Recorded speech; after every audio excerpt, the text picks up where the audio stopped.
1,00,000 మంది శివభక్తులతో కలిసి మహారుద్రాక్ష పూజలో పాల్గొనండి. వెంటనే కాల్ చేసి మీ పేరును నమోదు చేసుకోండి. నమస్తే ఉషా. నమస్తే రావు. అసలు ఈ కాలంలో పెళ్లిళ్ళు అంటేనే ఎవరికి నమ్మకం లేకపోతుంది. విడాకుల సంఖ్య బాగా పెరుగుతున్నాయి. ప్రతి చిన్నదానికి ఒకరినొకరు చంపుకోవడాలు, లేదు అంటే విడిపోవడాలు, లేదంటే చావడాలు. ఇది పెళ్లి అయిన తర్వాత జరిగేది. అయితే కోర్టు మెట్టు తట్టటాలు, ఎక్కటాలు, ఖచ్చితంగా. Police station. కామన్. అంటే పెళ్లి అనేది భయపడే ఈ కాలంలో విడాకుల సంఖ్య ఎక్కువ అవుతుంది అన్న ఈ కాలంలో నిన్న జరిగిన ఢిల్లీలో ఒక సంఘటన, శిఖా సింగ్, సౌరభ్ వీళ్ళిద్దరి జంటను చూస్తూ ఉంటే, అంటే గొడవలు అనేది నిజంగా ప్రతి ఒక్కరింట్లో సహజం. ఎవరికైనా అది ఏ బంధంలో అయినా ఉంటాయి. కానీ ఒకరు తగ్గి ఒకరు ఎక్కండి అని ప్రతి చోట చెప్తూ ఉంటారు. ఇంకా ఇప్పుడున్న కాలంలో అయితే ఈగోయిస్ట్లకు వెళ్ళిపోయి బాగా అందరు ఈగోయిస్ట్లే అయిపోయారు. ఈగోలకు వెళ్ళిపోయి నిజంగా చాలా మంది పాపం చిన్న చిన్న వాటితోనే విడిపోతున్నారు. కానీ ఈ జంట చేసింది మాత్రం నిజంగా ప్రతి ఒక్కరూ వీళ్ళని ఆదర్శంగా తీసుకోవాల్సిందే అనిపిస్తుంది ఉషా. ఒక్కసారి దాని గురించి డీటెయిల్స్ చెప్పి, ఒక్కసారి డైవోర్స్ అప్లై చేసిన తర్వాత మాకు వద్దు అని మళ్ళా కలిసి ఉండొచ్చా? దీన్ని చూస్తే ఉండొచ్చనే అనిపిస్తుంది. ఎలా? లాస్ట్ మంత్ వెళ్ళి ఒక డివోర్స్ కేసు వకాలత్ అబ్బాయి పంపించాడు అమ్మాయి తరఫున. నేను రిప్రజెంట్ చేస్తున్నాను, అబ్బాయి వద్దని పంపించాడు. And touch wood, I'm so glad, I'm going to Chennai. అబ్బాయిని కన్విన్స్ చేసి now he's accepted to at least listen and counselling తీసుకోవడానికి రెడీ అయ్యాడు, నా వర్షన్ వినడానికి. దో నేను అమ్మాయి తరఫున, అబ్బాయితో మాట్లాడాల్సిన అవసరం లేదు. సి, ఈగో అనేది చాలా బిగ్ వర్డ్. అంటే మాకు ఈగో ఉందా అంటారు. వీళ్ళందరూ దీనికి ఆపాదించుకునే పదవి ఏంటో చెప్పిన రాదా? వాళ్ళకి నచ్చినట్టు ఉంటున్నారు, మా వర్షన్ వినట్లేదు. వాళ్ళ ఎక్స్పెక్టేషన్స్ ని మా మీద రుద్దుతున్నారు, కానీ మాకు కొన్ని ఎక్స్పెక్టేషన్స్ ఉంటాయి, ఫుల్ఫిల్ చేయట్లేదు. సో ఎప్పుడైతే మనస్పర్ధలు రావడం ప్రతి రిలేషన్షిప్ లోని, బాస్ తో నీకు నాకు కూడా వస్తాయి. ఒక్కొక్కరికి ఒక్కొక్క హ్యాబిట్ ఉంటుంది, ఒక్కొక్కరికి ఒక్కొక్క ఇబ్బంది ఉంటుంది. We're two different human beings. Society చెప్పను, ఫ్యామిలీ చెప్పను, అందరికి అవగాహన ఉంటుంది. ఫ్రెండ్స్ తో అడ్జస్ట్ అవుతున్నారు, బాసులతో అడ్జస్ట్ అవుతున్నారు, వర్క్ లో అడ్జస్ట్ అవుతున్నారు. But when it comes to personal relationship వాళ్ళకి ఈ విఘ్నత ఉండట్లా. అమ్మాయి అంటే మా ఫ్యామిలీలో అబ్జార్బ్ అయ్యి మాకు నచ్చినట్టు ఉండాలని వీళ్ళు అనుకుంటున్నారు అబ్బాయిలు. ఇది కదా పద్ధతి అమ్మాయిల మీద అని చెప్పి. అమ్మాయిలు కూడా ఏంటి, మేము చదువుకుంటున్నాము, మా స్పేస్ మాకు ఉంటుంది, ఎంతసేపు మీకు వండి పొట్టి అంట్లో తోమి ఇదే కాదు కదా అని క్లాషెస్ వచ్చినప్పుడు ఏమవుతుందంటే, conflict of old and traditions with modern living లో డెఫినెట్ గా అర్థం చేసుకోండి, రాసుకోండి. ప్రతి మ్యారేజ్ లోనూ డిఫరెన్సెస్ రావడం అనేది ఎందుకు వస్తాయి అనేది పక్కన పెట్టండి, ఫర్గెట్ అబౌట్ ఇట్. ఒక వర్క్ వెళ్ళినప్పుడు డిఫరెన్సెస్ ఎందుకు వస్తాయి అని అడగని మీరు, సమాధానం మీకు మీరే చెప్పుకొని అడ్జస్ట్ అయ్యి ధనార్జనకి రెడీ అయిన మీరు ఒక రిలేషన్షిప్ లో ఈ పర్స్పెక్టివ్ తో వెళ్ళట్లేదు రాదు. That's why I do couple counselling. Counselling is very powerful అనేది.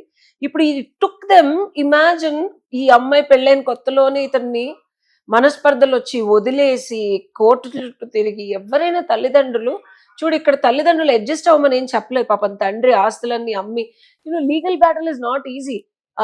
2 నెలల క్రితం నేను వైజాగ్ వెళ్తే, నేను గంటకి ఒక 5 రూపాయలు ఛార్జ్ చేస్తాను అనుకో. అమ్మాయికి చెప్పా, ఆ గంటకి 5 రూపాయలు ఇచ్చి వైజాగ్ వెళ్ళి రావడానికి 48 గంటలకు ఓన్లీ 15 రూపాయలు ఇచ్చింది. సరే ఫోన్లే, డబ్బులు లేవంది కదా అని మనం పనిచేసి, మనం అన్ని సపోర్ట్ చేసి, ఇప్పుడు 4 నెలలుగా అయిపోయిన కేసుకి ఇప్పుడు పెడితే ఎట్లా? డివోర్స్ ఇది కూడా 4 నెలల క్రితం అయిపోయి, నువ్వేదో పిచ్చాశాలు వేస్తే పోలీసులు ఇప్పుడు కేసు పెట్టమంటే అది అవ్వదమ్మా అని చెప్పి, మీకెందుకు మేడం, నాకు అది ఉంది ఇది ఉంది అంటే, సరే నేను 15 రూపాయలు తీసుకున్నా. 2 నెలల తర్వాత ఇప్పుడు ఫోన్ చేసి, మీరు నాకేం చేయలేదు, నా డబ్బులు నాకు తిరిగి ఇచ్చేయండి అంటుంది. సో ఇట్లాంటి మెంటాలిటీ ఉన్న వాళ్ళు ఒక రిలేషన్షిప్ లో ఎట్లా ఉంటారు?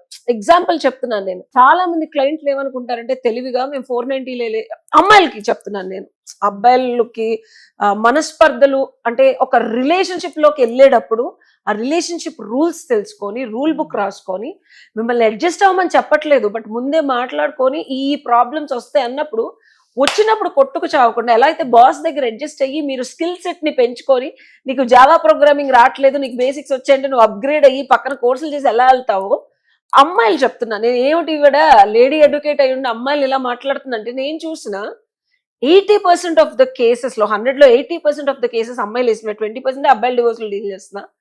ఈగో అని చెప్పను కానీ రాదా, అర్థం చేసుకొని అవమానాన్ని కూడా ఆదరణలాగా మార్చుకునే తత్వం ఆడపిల్లలు లేకుండా పోయింది. ఇప్పుడు అవమానాన్ని కూడా భర్త దగ్గర ఒక ఆదరణలాగా వీళ్ళే అతనితో ఉండే పద్ధతిని బట్టి మారుతాడు భర్త అనేవాడు.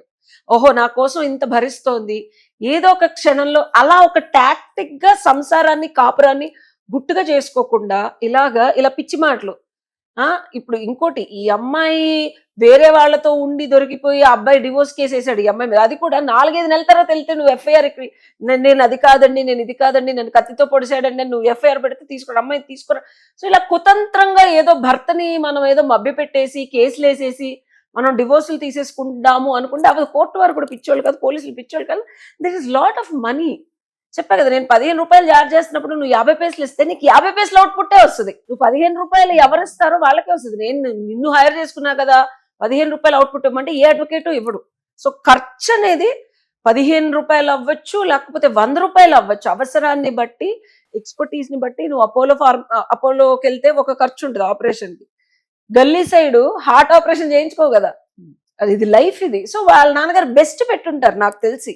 అంత దారుణమైన సిచ్యువేషన్ లో కూడా అలాంటి అంటే చావు బతుకుల్లో కూడా ఈ అమ్మాయి దగ్గర చూడు, తన జీవితాన్ని నాశనం చేసుకొని తండ్రికి అధోగతి పట్టించి డబ్బులన్నీ ఖర్చు పెట్టించేసి డివోర్స్ చేసి ఆఖరికి అమ్మాయి గెలిచేదేంటి, జీవితాన్న లేకపోతే తనతో తను ఉండలేక బతికే బతుకున. అది అబ్బాయి గమనించి ఈ అమ్మాయిని కూడా నేను వచ్చి నాతో ఉండమని అనలా. పాపం వాళ్ళ అవసాన స్థితిలో గవర్నమెంట్ హాస్పిటల్లో పడున్న తండ్రిని మంచి కార్పొరేట్ హాస్పిటల్, అదే చెప్పాను నేను అడ్వకేట్ల దగ్గర కూడా, నువ్వు గవర్నమెంట్ హాస్పిటల్ దగ్గర నీకు ఒక ట్రీట్మెంట్ ఉండదు. మనిషి బతుకుతాడో వస్తాడో తెలియదు. నువ్వు ఇచ్చిన 50 పైసలకి నువ్వేం చేయలేదు, కేసు అవ్వలేదు అంటే నువ్వు ఇచ్చిన దాన్ని బట్టి రిజల్ట్ ఉంటుంది. అంటే ప్రతి అడ్వకేట్ కేసులో గెలిచేసి నీకు చేతిలో పెట్టేయరు 50 పైసలకి. అలాగే ఆయన ఎక్కడ బతుకుతాడో ఆ హాస్పిటల్ దగ్గరికి తీసుకెళ్లి ఊపిరి పోసి ప్రాణం పోస్తే ఇంకా అమ్మాయి తట్టుకోలేక మళ్ళీ ఒక్కసారి ప్రొసీడింగ్ స్టార్ట్ అయితే యాజ్ పర్ ద లా చెప్తున్నాను కదా, ఇప్పుడు వీళ్ళైనా నేను కౌన్సిలింగ్ చేసి కలపడానికి ట్రై చేస్తాను. ఈగో బుక్ నీ పక్కన పెట్టి రూల్ బుక్ రాసుకోమని చెప్తా. ఓకే, నువ్వు ఈ వంట చేయట్లేదు, ఈ పచ్చళ్ళు తింటున్నావు, లేకపోతే ఇలా ఉన్నావు, ఈ హెల్త్ కండిషన్స్ ఇలా ఉన్నాయి, బ్లేమ్ గేమ్ చేసుకోకుండా నేను నీ మంచి కోసం చెప్తున్నానని వాళ్ళకి అర్థం కానప్పుడు చెప్పకుండా ఒక రూల్ బుక్ రాసుకొని, ఎలా అయితే మేనేజర్ ని ప్రొఫెషన్ లో సక్సెస్ఫుల్ గా ముందుకెళ్తే మనకు 1 లక్ష రూపాయల నుంచి 2 లక్షల జీతం వస్తుందంట, ఒక రిలేషన్షిప్ లో సక్సెస్ఫుల్ గా ముందుకెళ్తే ఒక తోడు నీడ ఆపద్రక్ష అంటారు. ఎవ్వడు నీ దగ్గర డబ్బులు తీసుకున్న ఫ్రెండ్స్ నీకెవడు రాడు, ఆపదలో ఉన్నప్పుడు రూపాయి పెట్టడు.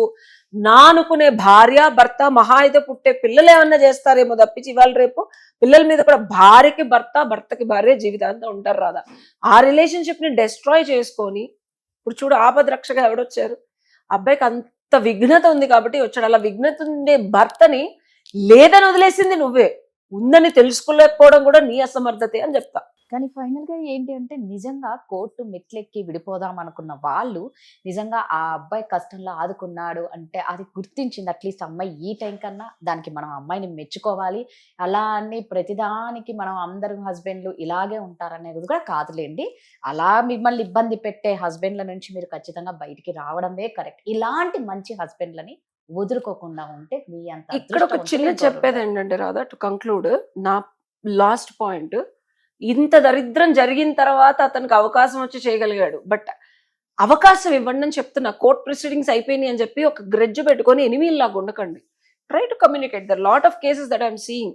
కోర్ట్ ప్రొసీడింగ్స్ ఉన్నా మళ్ళీ డివోర్స్ ఇచ్చిన భార్యను పెళ్లి చేసుకున్న కేసు ఇంకొకరికి కలుస్తుంది. మంచిదే కదా. సో ఆ ప్రొసీజర్ ని మీరే ఇనిషియేట్ చేయండి, టైం ఇవ్వండి. భరించేది మీరే కాబట్టి అది మీకే తెలుస్తుంది. భరించలేనంత అన్నప్పుడు ఖచ్చితంగా బయటికి రండి. వాళ్ళ చేతుల్లో మీరు నలగకండి. ఇలా మంచి హస్బెండ్స్ ని మాత్రం అస్సలు వదులుకోకండి. Thank you.